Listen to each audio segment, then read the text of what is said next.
Value Proposition Design by Alex Osterwalder, Yves Pignor, Greg Bernarda, and Alan Smith. Have you ever wondered why some products feel like pure magic? You know the ones. The app that becomes part of your daily ritual, those shoes that work perfectly, whether you're at a wedding or walking the dog. The service that somehow anticipates exactly what you need before you even ask for it. And then there are the others, the gadgets collecting dust in your junk drawer. The brilliant ideas that launch to complete silence. The projects where companies burn through millions of dollars only to watch everything crumble. So what's the difference? Is it just dumb luck? Some kind of entrepreneurial wizardry? A bolt of creative lightning that strikes the chosen few? For the longest time, that's exactly what we thought. Creating something great seemed like this mysterious art form, like it required some secret gift that most people just didn't have. But here's a wild thought. What if it's not mysterious at all? What if there's actually a science to it? A learnable process you could practice and get better at, just like riding a bike or cooking a great meal. That's the incredible promise of the book we're diving into today, Value Proposition Design. Written by a brilliant team led by Alexander Osterwalder, this isn't just another business book gathering dust on your shelf. It's more like an instruction manual for creating things people genuinely can't wait to buy. It's the follow-up to their massive hit, Business Model Generation, which sold millions of copies and changed how companies think about, well, everything. But where that first book gave you the blueprint for building an entire business, this one zooms right into the beating heart of it all. That crucial, make-or-break connection between what you create and what your customer actually wants. The authors notice something heartbreaking happening in businesses everywhere. Rooms full of smart, talented people stuck in endless meetings, essentially just making educated guesses. Bold projects that exploded spectacularly, burning through money and crushing dreams. Good ideas that could have thrived. Dying slow deaths, not because they were terrible, but because they somehow missed the mark on what really mattered. So they decided to build something different. A tool so elegant, so visual, and so powerful that it could slice through all the confusion and get straight to what actually counts. Today, we're going to unpack that tool together. By the time we're done, you won't just understand another business framework. You'll have a completely new lens for seeing the world around you.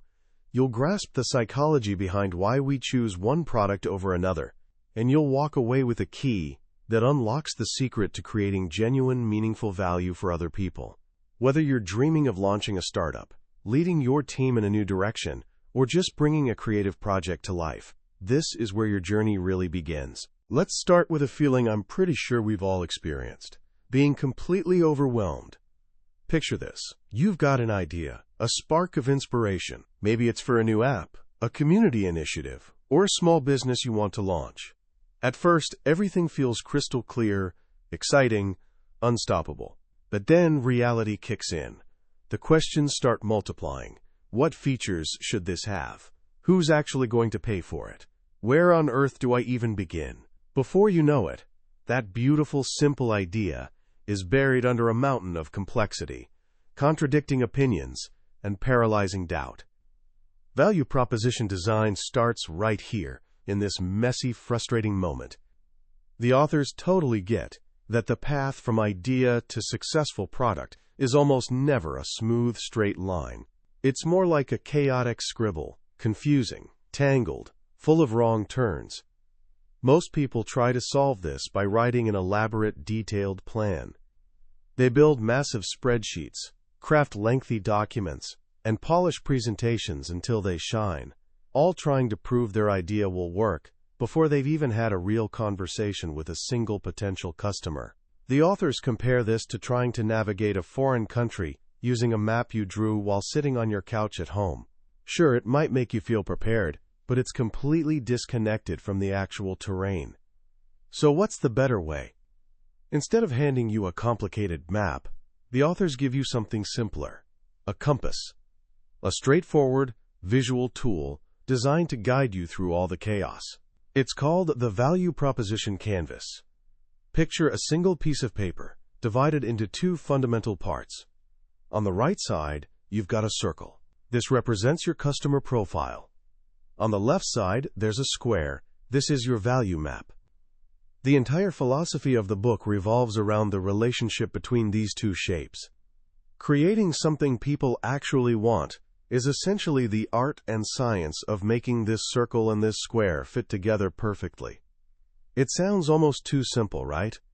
But that's the genius of it. All the complexity of innovation gets distilled into this clean, elegant framework. Let's explore the circle first. The customer profile. This is where most creators completely miss the boat. They jump straight to their idea, their product, their brilliant solution. The authors insist we flip that entirely and start with the customer instead. And not just surface-level stuff like their age, where they live, or their income bracket. We need to go way deeper. We need to become like anthropologists, studying their world with genuine curiosity and empathy. The customer profile circle breaks down into 3 sections, and these are your keys to understanding what's really going on: jobs, pains, and gains. First up, customer jobs. When we say job, we're not just talking about employment. A job is anything your customer is trying to accomplish in their life. The task they need to complete, the problem they're wrestling with, or the need they're trying to satisfy. The authors explain that jobs come in different flavors. There are functional jobs, like mowing the lawn, finishing a report, or grabbing a healthy lunch. These are the obvious, practical tasks we can all see. But underneath those surface-level jobs, there are deeper, more powerful forces at work. There are social jobs, which are all about how we want others to see us. Looking fashionable, being perceived as competent at work, or appearing to be an amazing parent. Then there are personal or emotional jobs, like finding peace of mind, feeling secure, or experiencing a sense of accomplishment. Think about buying a car for a second. Sure, the functional job is getting from point A to point B, but for many people, the social job is projecting success. The emotional job might be feeling that rush of freedom when driving, or the deep comfort of knowing your family is safe. If you only focus on transportation, you're missing the real story behind why someone makes their choice. The book pushes us to dig deeper and deeper. Keep asking, why, until you hit the core job. Someone doesn't really want a drill bit. They want a hole in the wall. But why the hole? To hang a shelf. Why the shelf? To display family photos. And why that? Because it creates a feeling of home and connection. The drill bit is just a tiny piece of a much bigger, more emotional puzzle. Next, we look at pains. Pains are anything that frustrates your customer before, during, or after they're trying to get their job done. The roadblocks, the risks, and the negative feelings they experience along the way. Sometimes pains are pretty obvious, like, this software takes forever to load, or this thing costs way too much. But pains can also be surprisingly subtle. It could be an emotional frustration, like, I feel completely lost every time I try to use this. It might be a practical obstacle, like, I just don't have the time to figure this out properly. Or it could be a nagging fear, like, what if I make the wrong choice and look incompetent in front of my boss? Or what happens if I lose all my important data? To really understand pains, you need to get specific. It's not enough to know that waiting in line is annoying. You need to know exactly when that annoyance becomes unbearable. Does the frustration kick in after 2 minutes or after 10? The more concrete your understanding, the better equipped you are to actually solve it. Finally, the third piece of your customer's world, gains. Gains are the outcomes and benefits your customers are hoping to achieve. They're the flip side of pains.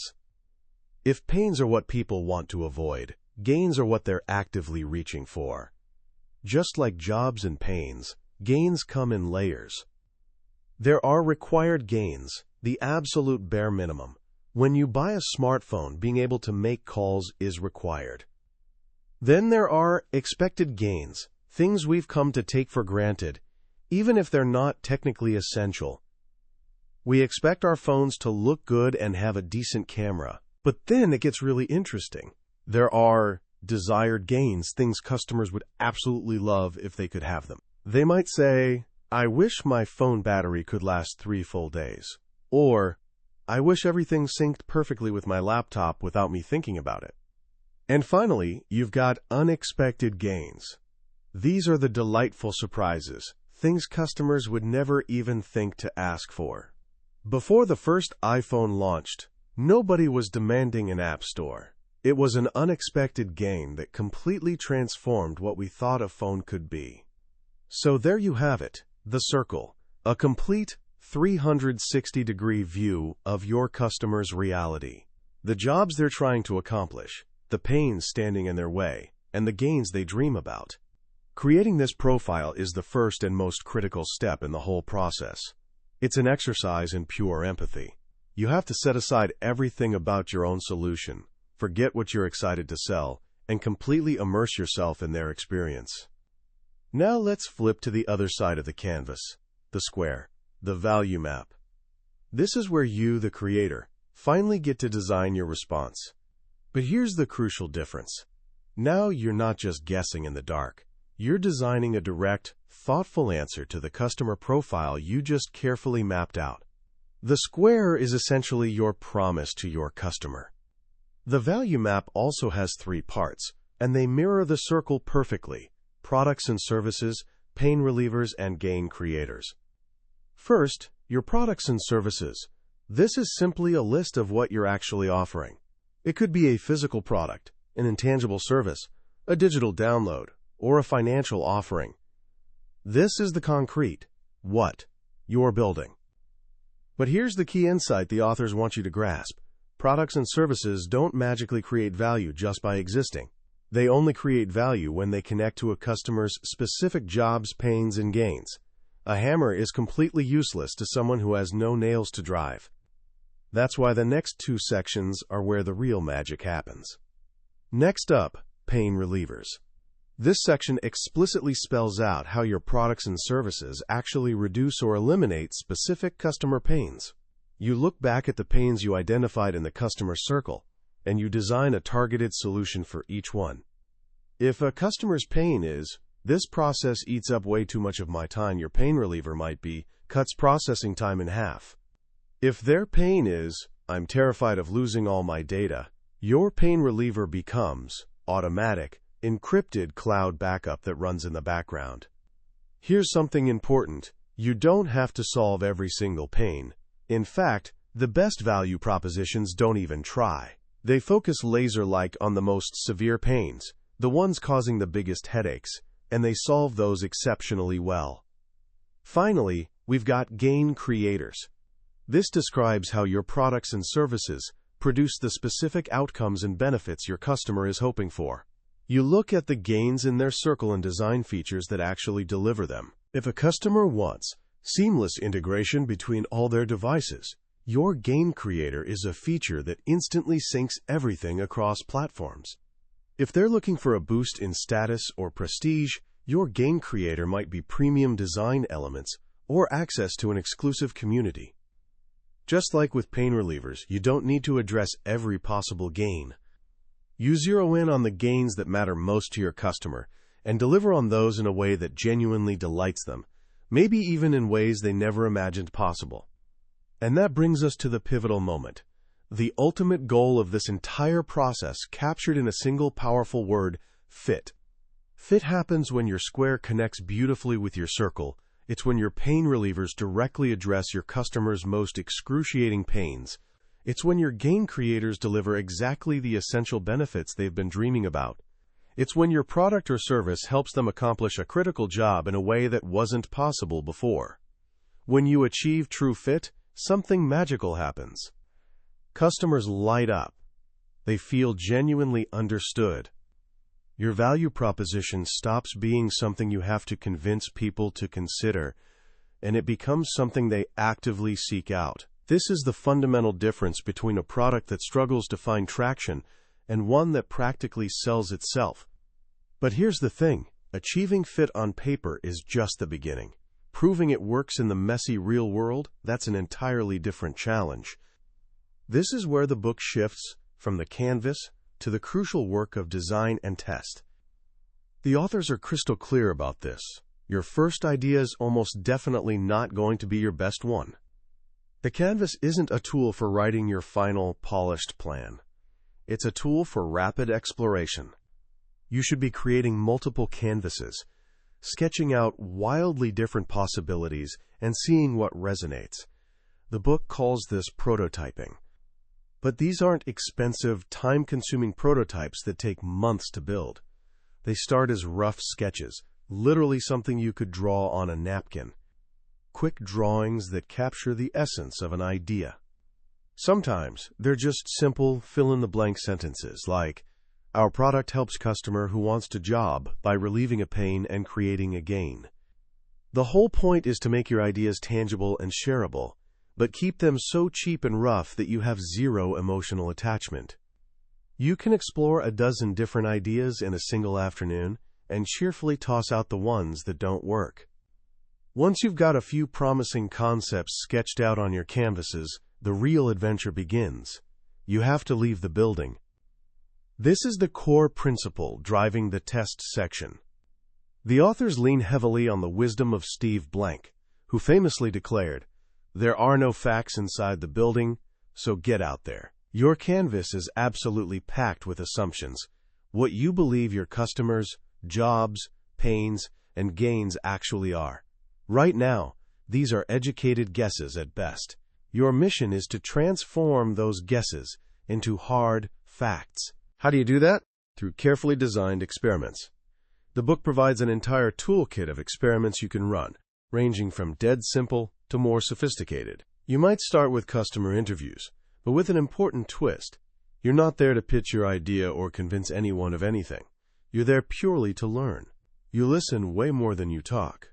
You ask, why, repeatedly to uncover the deeper motivations underneath. You don't ask leading questions like, "Would you buy this?"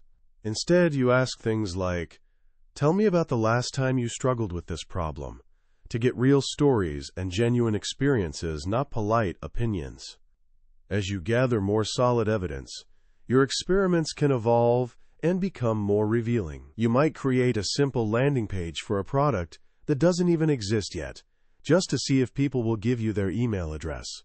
This kind of call-to-action test is incredibly powerful for measuring real interest. It's one thing for someone to say they like your idea in an interview. It's something much stronger for them to hand over their email. And it's an even more powerful signal when they're willing to pre-order with an actual credit card. The book shares the fascinating story of a company called Owlet to illustrate this entire process in action. They had this idea for a wireless baby monitor, a smart sock that could track a baby's heart rate and oxygen levels while they slept. Their initial assumption was that hospitals would be the perfect customer. Made sense, right? So they got out of the building and started interviewing nurses. The nurses absolutely loved it. "This is so much more convenient than our current equipment," they said. Huge validation, right? Time to celebrate? Not so fast. Then they talked to the hospital administrators, the people who actually approve budgets and make purchasing decisions. The administrators looked at them and said, "Yeah, convenience is nice to have, but we're not going to pay a single extra dollar for it." Their first major hypothesis just got completely invalidated. The whole idea seemed dead in the water. But here's where the power of testing early and cheaply saved them. Because they learned this lesson before investing millions, they could pivot. They started thinking about who else might care deeply about this technology. They realized there was another customer segment, new parents, absolutely terrified about sudden infant death syndrome. They created an entirely new customer profile centered on anxious parents. The job wasn't about convenience anymore, it was about peace of mind while my baby sleeps. The pain wasn't tangled wires, it was the absolutely crippling fear that keeps parents awake, staring at the baby monitor all night long. Armed with this new understanding, they ran a fresh series of experiments. They built a simple landing page with a video showing the smart sock concept and waited to see what happened. The response was overwhelming. They tested different price points using split testing until they found the sweet spot where parents saw real value. Every single step forward, they weren't guessing or hoping. They were learning and validating. They were systematically replacing risk and uncertainty with actual knowledge, one small, fast experiment at a time. The Owlet story perfectly captures the value proposition design process in action, starting with real customers, testing your assumptions, learning from what doesn't work, and iterating your way toward that perfect fit. The final stage of this journey is to evolve. Creating a great value proposition isn't something you do once and forget about. It's an ongoing, continuous process. Markets shift, customer needs change, and technology advances. What's a perfect fit today might be completely off the mark tomorrow. The most successful companies never sit back feeling satisfied. They're constantly listening to customers, measuring what's working, and looking for ways to improve. The book shows how the canvas isn't just useful for designing new offerings. It becomes a powerful management tool. It creates a shared language that everyone in your organization can use to stay aligned, from your marketing and sales teams all the way through to product development.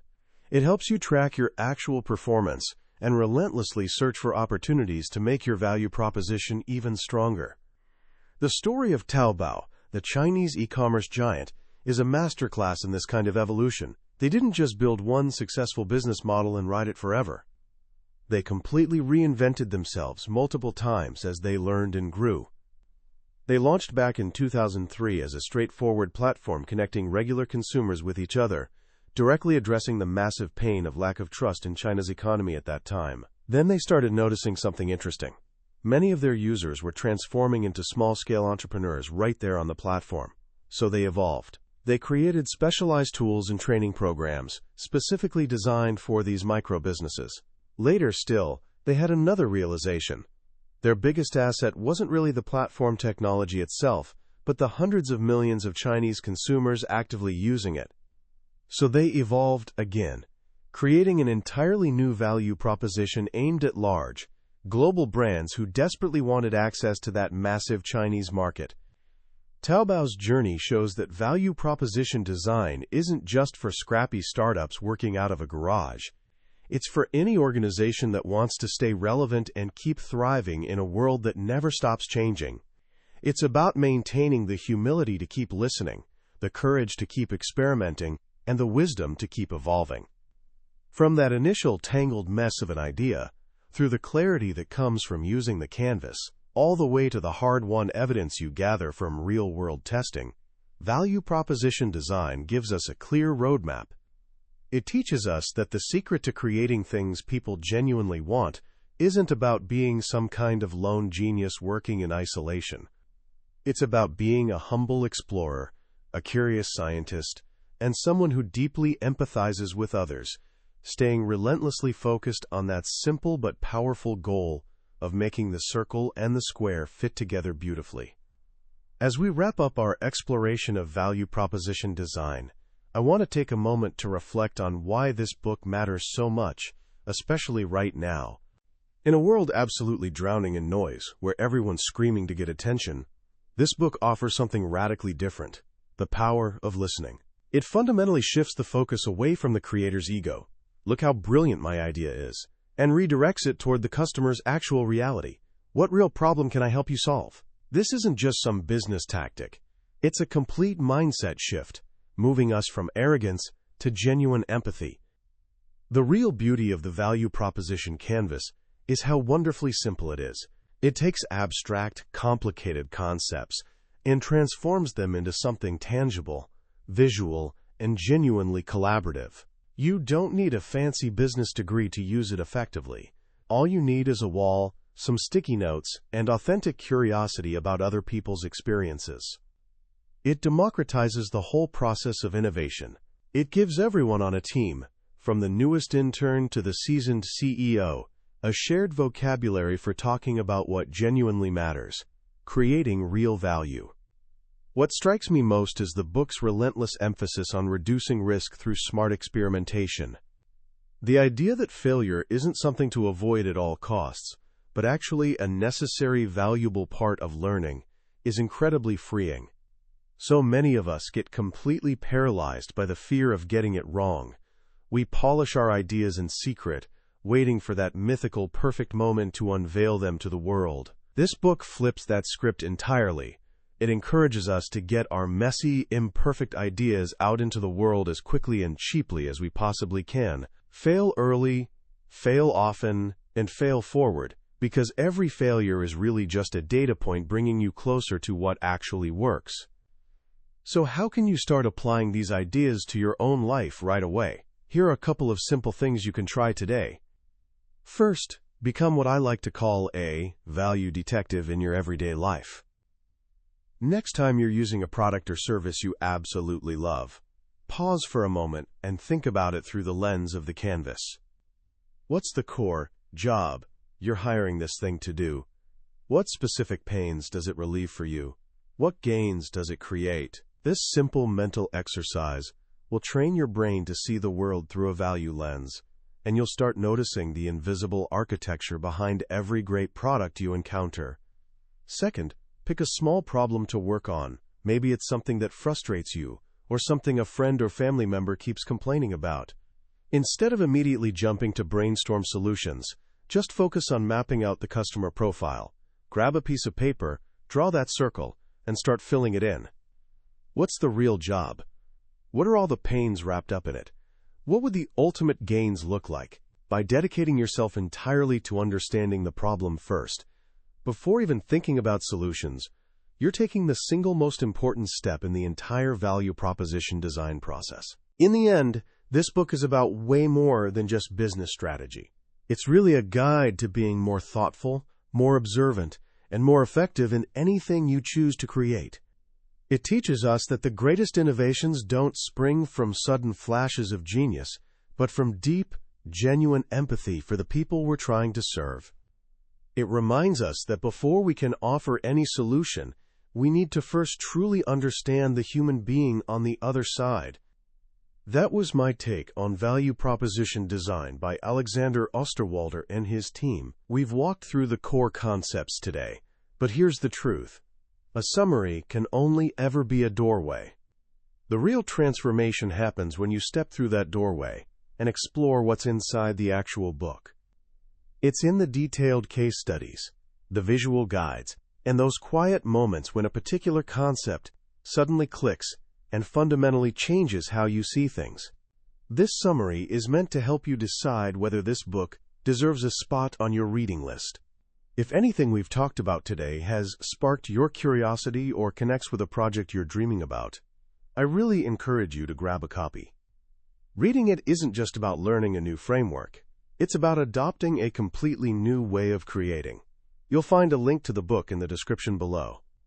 Also, if you found this summary helpful and you want to keep exploring ideas from some of the world's most influential books, please take a second to hit that subscribe button.